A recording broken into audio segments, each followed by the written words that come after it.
welcome to my vlog. Ayan, nagluto na tayo guys ng talong.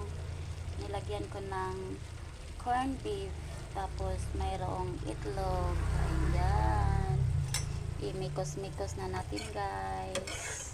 Mikos natin guys para ma-mix yung itlog. Ayan, masarap yan guys.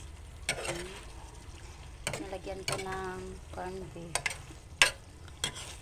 Sinubukan kong ano ang ilagay ko guys, corned beef, tapos mayroong itlog. Sayang naman kasi yung ayuda, tapos hindi natin kakainin. Kaya ayan, nag-experiment ako guys. Nag-experiment ako ng talong na may corned beef, tapos may itlog.